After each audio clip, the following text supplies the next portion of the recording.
ಎಲ್ರಿಗೂ ನಮಸ್ಕಾರಪ್ಪ. ಚೆನ್ನಾಗಿದ್ದೀರಾ? ನಾನು ಚೆನ್ನಾಗಿದ್ದೀನಿ. Okay, welcome to the matter. ಇವತ್ತು ಸಿದ್ದರಾಮಯ್ಯ ಸಾಹೇಬರು, CM ಸಿದ್ದರಾಮಯ್ಯ ಸಾಹೇಬರು ಮೋದಿಜಿ ಅವ್ರನ್ನ ಭೇಟಿ ಆಗ್ತಾ ಇದ್ದಾರೆ. ನಮ್ಮ ಪ್ರಧಾನಮಂತ್ರಿ ಮೋದಿ ಅವ್ರನ್ನ ಭೇಟಿ ಆಗ್ತಾ ಇದ್ದಾರೆ ಸಂಜೆ 5 ಗಂಟೆಗೆ. ಟೈಮು ಫಿಕ್ಸ್ ಮಾಡಿಬಿಟ್ಟಿದ್ದಾರಂತೆ 5 ಗಂಟೆಗೆ ಅಂತ. ಯಾಕಂದ್ರೆ ಮೋದಿ ಸಾಹೇಬರು ತುಂಬ ಬ್ಯುಸಿ ಇರ್ತಾರೆ, ಸುತ್ತಾ ಇರ್ತಾರೆ, ದೇಶಗಳು ಅಲ್ಲಿ ಇಲ್ಲಿ ತುಂಬ ಕೆಲಸಗಳು ಇರ್ತವೆ. ಹಿಂಗಾಗಿ 5 ಗಂಟೆಗೇನೋ ಮುಹೂರ್ತ ಫಿಕ್ಸ್ ಮಾಡೋರಂತೆ. ಸೊ ಸಿದ್ದರಾಮಯ್ಯ ಸಾಹೇಬರು ಮೋದಿ ಅವ್ರನ್ನ ಭೇಟಿ ಮಾಡ್ತಾ ಇದ್ದಾರೆ ಇವತ್ತು ಸಂಜೆ 5 ಗಂಟೆಗೆ.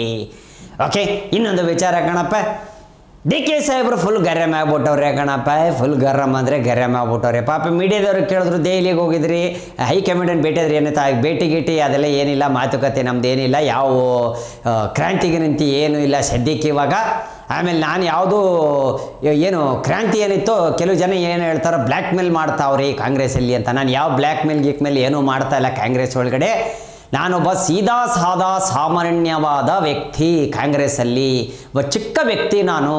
ಯಾಕಿತ್ತ ಪಾಪ ಮನಸ್ಸಿಗೆ ನೊಂದು ಬೆಂದು ಹೇಳಿರೋಂಥ ಮಾತು ಅಂತ ಗೊತ್ತಾಗ್ತಾ ಇದೆ. ಯಾಕಂದರೆ DK ಸಾಹೇಬರು CM ಆಗಬೇಕು ಅಂತ ತುಂಬ ಆಶೆ ಇಟ್ಕೊಂಡಿದ್ರು ಪಾಪ. ಯಾಕಂದರೆ ನವಂಬರಲ್ಲಿ ಕ್ರಾಂತಿ ಏನಂತ ಇದ್ರು, ಸಿದ್ದರಾಮಯ್ಯ ಸಾಹೇಬರು 2.5 ವರ್ಷ, DK ಸಾಹೇಬರು 2.5 ವರ್ಷ ಅಂತ ಮಾತುಕತೆ ಆಗಿತ್ತು. ಬಟ್ ಮಾತು ಉಳಿಸ್ಕೊಳ್ಳಿಲ್ಲ. ಕಾಂಗ್ರೆಸ್ಸಲ್ಲಿ ಅವರವರೇ ಮಾತು ಉಳಿಸ್ಕೊಂಡಿಲ್ಲ ಅಂದರೆ ಮುಂದೆ ಹೊರಗಡೆ ಜನಗಳು ಕೊಟ್ಟರೆ ಮಾತು ಹೆಂಗೆ ಉಳಿಸ್ಕೊಂತಾರೆ ಅಂತ ಜನಗಳು ಮಾತಾಡ್ತಾವ್ರೆ. ನಾನೆಲ್ಲಪ್ಪ ಹೇಳಿದ್ದು, ಕಣ್ಣಿಂದ ನೋಡಿದ್ದು, ಕಿವಿಯರು ಕೇಳಿದ್ದೆ. ನಾನು ಹೇಳೋದು DK ಸಾಹೇಬ್ರಿಗೆ CM ಸೀಟು ಕೊಡಬೇಕಾಗಿತ್ತು, ಯಾಕೆ ಕೊಟ್ಟಿಲ್ಲ ಅಂಥೇಳಿ ಇನ್ನು ಕೆಲವು ಜನ ಪ್ರಶ್ನೆ ಹಾಕೋರು MLAಗಳು. ಓಕೆ, ಅದಕ್ಕೆ DK ಸಾಹೇಬ್ರು ಹೇಳೋರೆ, ನಾನೇನು ಬ್ಲ್ಯಾಕ್ ಮೇಲ್ ಏನು ಮಾಡ್ತಾ ಇಲ್ಲಪ್ಪ, ಅಂದರೆ ಬಿಟ್ಟು ಹೋಗ್ಬಿಡ್ತೀನಿ, ಕಾಂಗ್ರೆಸ್ ಬಿಟ್ಟು ಹೋಗ್ತೀನಿ, BJPಗೆ ಸೇರ್ಕೊತೀನೋ ಇಲ್ಲ JDS ಜೊತೆ ಇರ್ತೀನೋ ಆ ಥರ ಏನು ಹೇಳ್ತಾ ಇಲ್ಲ, ನಾನು ಯಾವ ಬ್ಲ್ಯಾಕ್ ಮೇಲೂ ಮಾಡ್ತಾ ಇಲ್ಲ, ಸಾಧಾರಣವಾದ ವ್ಯಕ್ತಿ ನಾನು ಅಂತೇಳಿ DK ಸಾಹೇಬ್ರು ಹೇಳೋರೆ ಕಣಪ್ಪ. ಇನ್ನೂ ವಿಚಾರಗಳು ಕಣಪ್ಪ ಹೇಳ್ತೀನಿ, ಜಸ್ಟ್ ವೇಟ್ ಆ್ಯಂಡ್ ವಾಚ್. ಇನ್ನೊಂದು ವಿಚಾರ ಕಣಪ್ಪ, KN ರಾಜಣ್ಣ ಅವ್ರು ಹೇಳೋಂಥದ್ದು, ಬಿಹಾರದಲ್ಲಿ ಹೆಂಗೆ ಇವಾಗ NDA ಹೆಂಗೆ ಗೆದ್ದುಬಿಡ್ತು, ಏನಾಗ್ಬಿಡ್ತು, ಎಲ್ಲ ಒಂದು ಏನಂತಾರೆ ಪವಾಡನೇ ನಡೆದುಬಿಡ್ತು, ಮೋದಿಯವರಿಗೆ ಜಯ ಸಿಕ್ಬಿಡ್ತಲ್ಲ ಹೆಂಗೆ ಅಂತ. ಅದಕ್ಕೆ KN ರಾಜಣ್ಣ ಅವ್ರು ಹೇಳೋಂಥದ್ದು, ಬಸ್ಗಳೆಲ್ಲ ಕೊಟ್ಟಿದ್ರೆ ಹೆಣ್ಮಕ್ಳಿಗೆಲ್ಲ ಮಾಡಬೇಕು, ಮಾಡಿದ್ರೆ ಅವ್ರು ಗೆಲ್ಲಿಸ್ತಾರೆ, ಪುಕ್ಸಟ್ಟೆ ಬಸ್ಗಳು ಕೊಡಬೇಕು, ಪುಕ್ಸಟ್ಟೆ ಬಸ್ಗಳನ್ನ ಕೊಟ್ಟಿದ್ದಾರಲ್ಲ ಆದರೂ ಇದಾಗಲಿಲ್ಲ ಅಂಥೇಳಿ KN ರಾಜಣ್ಣ ಅವ್ರು ಹೇಳ್ಬಿಟ್ಟವ್ರೆ. ಪುಕ್ಸಟ್ಟೆ ಅನ್ನೋ ಒಂದು ಮಾತನ್ನ ಹೇಳ್ಬಿಟ್ಟವ್ರೆ ಕಣಪ್ಪ. ಹಂಗೆ ಹೇಳ್ಬಾರ್ದಾಗಿತ್ತು ಪಾಪ. ಫ್ರೀ ಬಸ್ಸು ಅನ್ನಕ್ಕೆ ಹೋಗಿ ಪುಕ್ಸಟ್ಟೆ ಅಂದ್ಬಿಟ್ಟವ್ರೆ KN ರಾಜಣ್ಣ ಅವರು. ಏನು ಮಾಡೋಕ್ಕಲ್ಲ, ವಯಸ್ಸಾಗಿದ್ದಾಗ ಸ್ವಲ್ಪ ಕೆಲವು ಟೈಮು ಆ ಕಡೆ ಈ ಕಡೆ ಆಯ್ತದೆ ಮಾತು, ಆದರೆ ಇದು ಸ್ವಲ್ಪ ಗಂಭೀರವಾದ ಮಾತು ಅಂತೇಳಿ ಜನಗಳು ಮಾತಾಡ್ತಾರೆ ಕಣಪ್ಪ. ಪುಕ್ಸಟ್ಟೆ ಅನ್ನೋ ಮಾತು ಮಾತಾಡಬೇಕು. ಪುಕ್ಸಟ್ಟೆ ಯಾರು ಕೊಡೊಂದಿದ್ರು ನಿಮಗೆ ನಾವು ಹೇಳಿದ್ವಾ ಕಾಂಗ್ರೆಸ್ನವ್ರಿಗೆ, ನಾವು ಪುಕ್ಸಟ್ಟೆ ಕೊಡು ಅಂತ ನಾವು ಹೇಳಿದ್ವಾ, ಫ್ರೀ ಬಸ್ ಕೊಡಪ್ಪ ಅಂತ. ಫ್ರೀ ಕಾಸು ಕೊಡ್ತೀನಿ ಅಂದರೆ ಕಾಸು ಕೊಟ್ಟಿಲ್ಲ, ಫ್ರೀ ಬಸ್ ಮಾತ್ರ ಬಿಟ್ಬಿಟ್ರಿ, 2,000 ರೂಪಾಯಿ ಹಾಕ್ತೀನಿ ಅಂದರೆ ಅಕೌಂಟ್ಗೆ ಹಾಕೇ ಇಲ್ಲ ಅಂತ ಜನ ಹೇಳ್ತವ್ರೆ ಕಣಪ್ಪ. ಏನರಪ್ಪ ನಾವೇನು ಮಾಡೋಕ್ಕಾಯ್ತಪ್ಪ, ನಿಮ್ಗೆ ಸೇರಿದ್ದು ಕಾಂಗ್ರೆಸ್ ಅವರು ಗೆಲ್ಸಿದ್ರಿ, ನೀವು ದುಡ್ಡು ಕೊಟ್ಟಿದ್ದೀರಿ ಅಂತೇಳಿ ಇನ್ನು ಕೆಲವ್ರು ಮಾತಾಡ್ತಾವ್ರೆ ಕಣಪ್ಪ. ಇನ್ನು ವಿಚಾರಗಳು ಹೇಳ್ತೀನಿ, ಜಸ್ಟ್ ವೇಟ್ ಆ್ಯಂಡ್ ವಾಚ್. ಒಂದು ವಿಚಾರ ಕಣಪ್ಪ, ಹಾಸನ್ ಚನ್ನರಾಯಪಟ್ಟಣದ ಹತ್ರ ಒಂದು ಘಟನೆ ನಡೆದಿದೆ, ಆಕ್ಸಿಡೆಂಟ್ ಆಗಿ ಹೋಗ್ಬಿಟ್ಟಿದೆ ಕಣಪ್ಪ. ಒಬ್ಬರು ಮೃತಪಟ್ಟಿದ್ದಾರೆ. ಖಾಸಗಿ ಬಸ್ಸು ಕಾರು ನಡುವೆ, ಬೈಕ್ ನಡುವೆ ಡಿಕ್ಕಿ ಆಗಿರೋಂಥದ್ದು. ಬೆಳಿಗ್ಗೆ ಸಿಗ್ನಲಲ್ಲೇ ಏನೋ ಒಂದು ಬೆಳಿಗ್ಗೆ ಹೊತ್ತು ಮಂಜು ಬೇರೆ ಇರ್ತೈತಿ, ಏನು ಮಾಡೋಕ್ಕಾಗಲ್ಲ, ಆಕ್ಸಿಡೆಂಟ್ ಆಗಿದೆ, ಒಬ್ಬರು ಮೃತಪಟ್ಟಿದ್ದಾರೆ ಅಂಥೇಳಿ ಮಾಹಿತಿ ಬಂದಿದೆ ಕಣಪ್ಪ. ಚನ್ನಪಟ್ಟಣ ರೋಡಲ್ಲಿ, ಬೇಕೇನಾ, ಮೇನು ಚನ್ನಪಟ್ಟಣ ರೋಡಲ್ಲಿ ಆಗಿರೋಂಥದ್ದು. ಇನ್ನು ವಿಚಾರಗಳಿವೆ ಕಣಪ್ಪ, ಹೇಳ್ತೀನಿ. ಇನ್ನೊಂದು ವಿಚಾರ ಏನಪ್ಪ ಅಂದರೆ, ಪಾಕಿಸ್ತಾನದವರು ಶಹಬಾಜ್ ಶರೀಫ್ ಅವನು ಮುಟ್ಟಾಳ. ಯಾರು? ಪಾಕಿಸ್ತಾನದ ಮುಟ್ಟಾಳ, PM ಮುಟ್ಟಾಳ ಅಂತಲೇ ಕರಿಬೇಕು ಅವನಿಗೆ. ಅವನು ನಾವು ರೆಡಿ ಫೈರಿಂಗ್ಗೆ ಅನ್ನಂತೆ. ಅವನ ಕಡೆ ಬುಲೆಟ್ಸ್ ಇಲ್ಲ, ಗನ್ ಇಲ್ಲ, ಆರ್ಮಿಯವರು ಇಲ್ಲ, ಅಷ್ಟು ಜನನೂ ಇಲ್ಲ. ಯಾರು ಕೆಲವು ಜನ ಕಳ್ಸ್ಕೊಂಡು ಓಡಿ ಹೋಗ್ಬಿಟ್ಟವ್ರಂತೆ ಮಿಲ್ಟ್ರಿ ಅವರು, ಯಾರು ಬರ್ತಾ ಇಲ್ಲ ಮುಂದೆಗಡೆ. ಯಾಕಂದ್ರೆ ಅವ್ರ ಹತ್ರ ಏನೂ ಇಲ್ವಲ್ಲ, ಗುಂಡಿಲ್ಲ, ಬುಲೆಟ್ ಇಲ್ಲ, ಏನೂ ಇಲ್ಲ, ಗನ್ನಿಲ್ಲ, ಏನಿಲ್ಲ, ಎಲ್ಲೂ ಇಲ್ಲ, ಕಾಶೇ ಇಲ್ಲ ಅವ್ರ ಹತ್ರ. ಗೋಧಿ ಹಿಟ್ಟು ತಗೊಳ್ಳೋಕ್ಕೆ ಕಾಶಿಲ್ಲ. ಇವನು ನಾವು ಫೈರ್ಗೆ ರೆಡಿ ಅಂದ್ಬಿಟ್ಟವನಂತ. ಇವ್ನು ಮುದುಕ ಹೇಳ್ತಾನಪ್ಪ, ನಮ್ಮ ಇಂಡಿಯಾ ಆವಾಗಲೂ ರೆಡಿಯಾಗಿ ನಿಂತುಬಿಟ್ಟೈತೆ, ಆದರೆ ಇವ್ನು ಸುಮ್ಮನೆ ರೆಡಿ ಅಂತ ಅಲ್ಲೇ ಕೂತ್ಕೊಂಡು ಹೇಳ್ತಾವನೆ ಕಣಪ್ಪ. ಇನ್ನು ಅವ್ರ ಕ್ಯಾಪ್ಟನ್ ಕೇಳ್ಬೇಕು, ಆರ್ಮಿ ಅವನು ಮುನೀರು, ಅವನಂತೂ ತಲೆ ಮಾಸ್ಕೊಂಡ್ಬಿಟ್ಟವನಂತೆ ಕಣಪ್ಪ.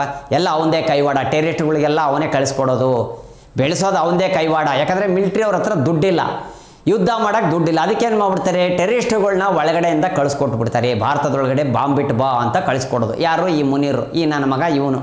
ಮೇನು ಮುಖ್ಯ ಇವನೇ ಇದರೊಳಗಡೆ ಕಾರಣ, ಟೆರರಿಸ್ಟ್ಗಳಿಗೆ ಅಪ್ಪ ಇವನು.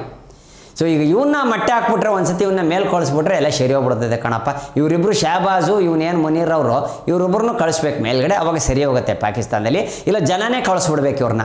ಈ ಬಾಂಗ್ಲಾದೇಶದೊಳಗೆ ಗಲಾಟೆ ಐತಲ್ಲ ಹಂಗೆ, ನೇಪಾಳದಲ್ಲಿ ಆದಂಗೆ, ಶ್ರೀಲಂಕಾದಲ್ಲಿ ಆದಂಗೆ ಹಿಡ್ಕೊಂಡು ಓಡಿಸ್ಬಿಟ್ಟು ಇಲ್ಲ ಸಾಯಿಸ್ಬಿಟ್ಟು ಮಣ್ಣೊಳಗೆ ಗಡಿಯೊಳಗೆ ಗುಣ್ಬಿಡ್ಬೇಕು, ಅವಾಗ ಸರಿ ಹೋಗುತ್ತೆ ಪಾಕಿಸ್ತಾನ ಅಲ್ವಾ. ಇನ್ನು ವಿಚಾರಗಳು ಕಣಪ್ಪ ಹೇಳ್ತೀನಿ, ಜಸ್ಟ್ ವೇಟ್ ಆ್ಯಂಡ್ ವಾಚ್. ನಾನು ಯಾವಾಗಲೂ ಹೇಳೋದು ಹಾಗೆ, ನಾವು ಮಾಡಿರ್ತೀವೋ ಗೊತ್ತಿಲ್ಲೋ ಅದರಲ್ಲಿ ಪಾತ್ರ. ಆದರೆ ನಾನು ಹೇಳೋದು ಲವ್ OTP ಚಿತ್ರ ದಯವಿಟ್ಟು ಹೋಗಿ ಥಿಯೇಟ್ರಿಗೆ ನೋಡಿ. ಅದ್ಭುತವಾಗಿದೆ ಚಿತ್ರ, ತುಂಬ ಚೆನ್ನಾಗಿದೆ.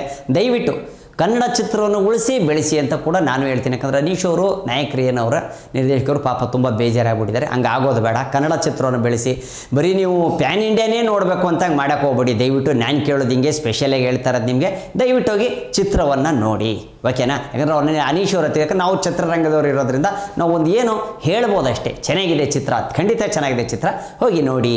ಇನ್ನು ವಿಚಾರಗಳು ಕಣಪ್ಪ ಹೇಳ್ತೀನಿ, ಜಸ್ಟ್ ವೇಟ್ ಆ್ಯಂಡ್ ವಾಚ್. ಇನ್ನೊಂದು ವಿಚಾರ ಕಣಪ್ಪ, ಶಾಕಿಂಗು.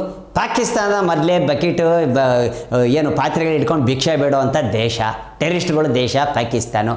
ಇನ್ನೊಂದು ವಿಚಾರ ಏನಪ್ಪ ಅಂದರೆ, ನಿಜಲ್ಲಿ ಬೇಜಾರಾಗಿ ಹೋಗ್ಬಿಡ್ತೀರ ಕೇಳ್ಬಿಡ್ರಿ, ಸುಪ್ರೀಂ ಕೋರ್ಟೇ ಇಲ್ಲಂತ್ರಿ ಪಾಕಿಸ್ತಾನದಲ್ಲಿ. ಇನ್ಮೇಲೆ ಸುಪ್ರೀಂ ಕೋರ್ಟು ಇಲ್ಲ. ಆಸಿಮ್ ಮುನೀರ್ ಯಾರು ಆರ್ಮಿ ಚೀಫ್ ಅವನಲ್ಲ, ಅವನು ಹೆಡ್ಡು ಕ್ಯಾಪ್ಟನು, ಅವನೇ ನೋಡ್ಕೊತಾನಂತೆ ಇನ್ಮೇಲೆ ಸುಪ್ರೀಂ ಕೋರ್ಟ್ದು ಈ ವಿಚಾರಗಳೆಲ್ಲ. ಏನು ಪೆದ್ದಾನೋ ಇವನು, ಏನವನೋ ಗೊತ್ತಿಲ್ಲಪ್ಪ. ಇವನು ಇಟ್ಕೊಂಬಿಟ್ರೆ ಪಾಕಿಸ್ತಾನದವ್ರು ಹಳೆ ಹೋಗ್ಬಿಡ್ತಾರೆ ಕಣಪ್ಪ.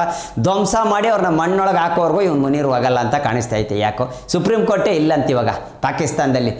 ಮುನೀರ್, ಆಸಿಮ್ ಮುನೀರ್ ಓಡೋಗ್ಬಿಡ್ತಾನೆ. ಟೆರರಿಸ್ಟ್ಗಳಿಗೆಲ್ಲ ಹೇಳ್ಕೊಟ್ಬಿಟ್ಟು ಇಂಡಿಯಾ ಒಳಗೆ ನುಗ್ರಿ, ಬಾಂಬ್ ಬ್ಲಾಸ್ಟ್ ಮಾಡಿರಿ ಅಂತ ಹೇಳ್ಕೊಡೋ ಕೆಲಸನೇ ಇವಂದು ಮೇನ್. ಶಾಬಾಜ್ ಶರೀಫ್ಗೆ ಹೇಳ್ತಾನೆ ಹಿಂಗೆ ಮಾಡ್ತೀನಿ ಅಂತ ಅವ್ನು ಓಕೆ ಅಂದ್ಬಿಡ್ತಾನೆ. ಅವನು ವಯಸ್ಸಾಗ್ಬಿಟ್ಟಿದೆ, ಮೆಮೊರಿ ಲಾಸ್ ಆಗ್ಬಿಟ್ಟದ ಅವನಿಗೆ.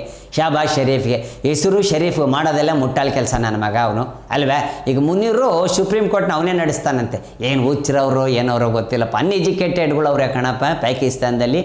ಅದಕ್ಕೆ ಗೋಧಿ ಹಿಟ್ಟು ಸಿಗ್ತಾ ಇಲ್ಲ ಅವ್ರಿಗೆ. ಇನ್ನೊಂದು ಸ್ವಲ್ಪ ದಿವಸ ಆದರೆ ಪೆಟ್ರೋಲು ಸಿಗಲ್ಲ, ನೀರು ಸಿಗಲ್ಲ. ನೀರು ನಿಲ್ಲಿಸ್ಬಿಟ್ಟವ್ರೀಗ. ನಮ್ಮ ಭಾರತದಿಂದಂತೂ ಹೋಗೋದು ನೀರು ನಿಂತುಬಿಟ್ಟೈತೆ. ಇನ್ನೊಂದು ದೇಶನೂ ನಿಲ್ಲಿಸ್ಬಿಟ್ಟವ್ರು, ಅಫ್ಘಾನಿಸ್ತಾನ ಕಡೆಯಿಂದನೂ ನಿಲ್ಲಿಸ್ತಾರೇನೋ. ಇನ್ನು ಎಲ್ಲ ಒಂದು ಕಡೆಯಿಂದ ಹೋಗ್ಬಿಡ್ತಾರೆ ಕಣಪ್ಪ. ತಾಲಿಬಾನ್ ಅವರಂತೂ ಅವ್ರನ್ನ ಹಿಂದೆ ಬಿದ್ದುಬಿಟ್ಟವ್ರೆ ಪಾಕಿಸ್ತಾನದವ್ರಿಗೆ. ಇನ್ನೂ ವಿಚಾರಗಳು ಕಣಪ್ಪ ಹೇಳ್ತೀನಿ, just wait and watch.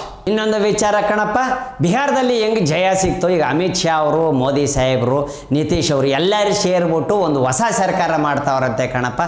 NDA, JDA, TDA ಏನೇನೈತೆ ಎಲ್ಲ ಸೇರಿಕೊಂಡು ಒಂದು ಹೊಸ ಸರ್ಕಾರ ಬಿಹಾರದಲ್ಲಿ. ಶಾಕ್ ಆಗಿಬಿಟ್ಟವ್ರಂತೆ ಕಣಪ್ಪ. ಫುಲ್ ಸೈಲೆಂಟ್ ಆಗಿಬಿಟ್ಟವ್ರಂತೆ ರಾಹುಲ್ ಗಾಂಧಿಯವರು. ಪಾಪ ಶಾಕಿಗೆ ಹೋಗ್ತಾರೆ ಕಣಪ್ಪ. ಯಾಕಂದರೆ ತುಂಬ ಓಪಿ ಇಟ್ಕೊಂಡ್ಬಿಟ್ಟಿದ್ರು ಕಾಂಗ್ರೆಸ್ ಗೆಲ್ತೈತೆ ಬಿಹಾರದಲ್ಲಿ ಅಂತ. ಆದರೆ ಜನ ಉಲ್ಟಾ ಹೊಡೆದ್ಬಿಟ್ರು ಕಣಪ್ಪ. ಏನು ಪಾಸಿಟಿವ್ ಅಂದ್ಕೊಂಡಿದ್ರು ಅದು ನೆಗೆಟಿವ್ ಆಗೋಯ್ತು. ನೆಗೆಟಿವ್ ಇದ್ದಿದ್ದು ಪಾಸಿಟಿವ್ ಆಗಿ ಹೋಗ್ಬಿಡ್ತು. ಬಿಹಾರದಲ್ಲಿ ಜಯ ಸಿಕ್ಬಿಟ್ಟಿದೆ. ಹೊಸ ಸರ್ಕಾರ ರಚನೆ ಶುರು ಆಗಿಬಿಟ್ಟಿದೆ ಆಲ್ರೆಡಿ. ಇನ್ನು ವಿಚಾರಗಳೇ ಕಣಪ್ಪ. ಇನ್ನು ಮತ್ತೆ ಪಾಕಿಸ್ತಾನದೊಳಗಡೆ ಆಲ್ರೆಡಿ ಧೂಳೆದ್ಬಿಟ್ಟೈತೆ ಕಣಪ್ಪ. ಆರ್ಮಿಯವರೆಲ್ಲ ನುಗ್ಗಿ ಏನೇನು ಉಡಾಯಿಸ್ಬೇಕೋ ಎಲ್ಲ ಉಡಾಯಿಸ್ತವ್ರೆ. ಮೇನ್ ಯಾವುದು ಜಾಗಗಳೈತೋ ಪಾಕಿಸ್ತಾನ ಟೆರರಿಸ್ಟ್ ಅಡ್ಡಗಳು ಎಲ್ಲನೂ ಉಡಾಯಿಸಿ ಬೀಸಾಕ್ತವ್ರೆ ಕಣಪ್ಪ. ಇನ್ನು ಪಾಕಿಸ್ತಾನದವ್ರಿಗೆ ಉಳಗಾಲ ಇಲ್ಲ ಇನ್ನು ಮುಂದೆ. ಇಷ್ಟು ಮಾತ್ರ ಹೇಳಕ್ಕೆ ಸಾಧ್ಯ ಕಣಪ್ಪ. ಇನ್ನು ವಿಚಾರವೇ ಹೇಳ್ತೀನಿ, just wait and watch. CM ಸಾಹೇಬರು DK ಸಾಹೇಬರಿಗೆ ಒಂದು ಜೋಕಾಗಿ ಮಾತಾಡ್ಬಿಟ್ಟವ್ರೆ ಕಣಪ್ಪ.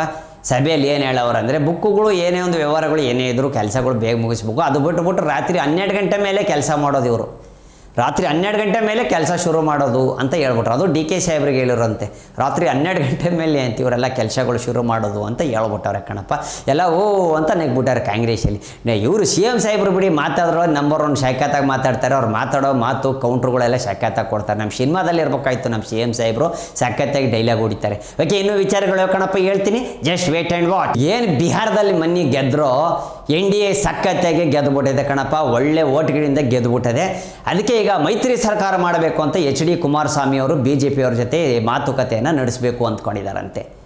ಮೈತ್ರಿ ಸರ್ಕಾರ ಅರ್ಥ ಆಯ್ತಾ? ಅಂದರೆ BJP ಅವ್ರ ಜೊತೆ ಸೇರಬೇಕು ಅಂತ, ಮತ್ತೆ ಅವ್ರ ಜೊತೆನೇ ಕೈಗೂಡಿಸ್ಬೇಕು ಅಂತ HD ಕುಮಾರಸ್ವಾಮಿ ಅವರು ಹೇಳಿಕೆಯನ್ನು ಕೊಟ್ಟಿದ್ದಾರೆ.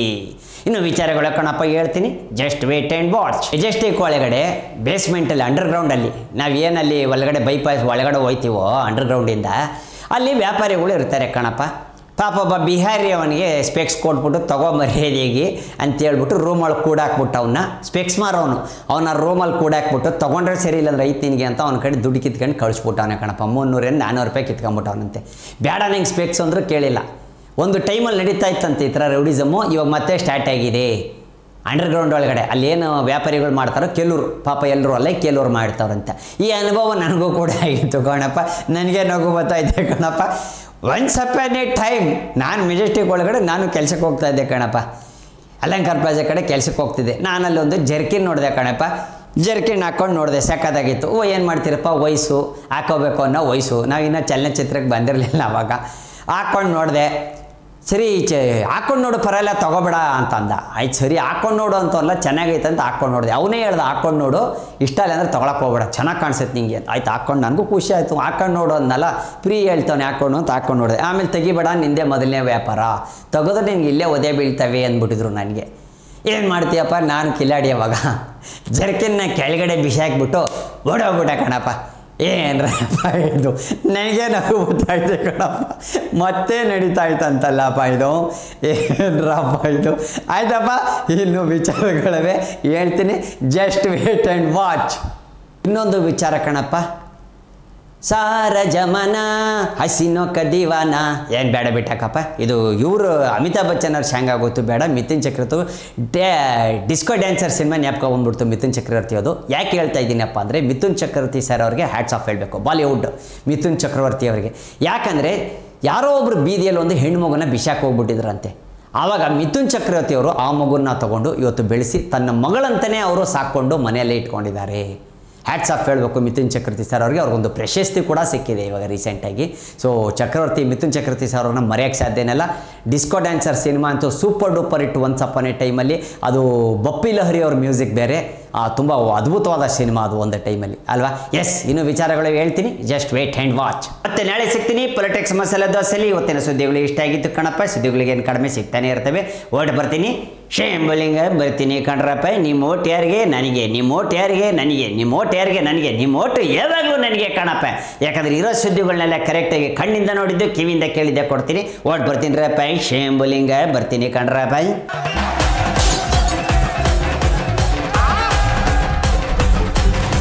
ಕ್ಷಣ ಕ್ಷಣದ ಸುದ್ದಿಗಳಿಗಾಗಿ ಫ್ರೀಡಂ ಟಿವಿ ಸಬ್ಸ್ಕ್ರೈಬ್ ಮಾಡಿ, ಲೈಕ್ ಮಾಡಿ ಹಾಗೂ ಫಾಲೋ ಮಾಡಿ. ಹೊಸ ಸುದ್ದಿಗಳ ನೋಟಿಫಿಕೇಶನ್ಗಾಗಿ ಬೆಲ್ ಐಕಾನ್ ಮೇಲೆ ಕ್ಲಿಕ್ ಮಾಡಿ.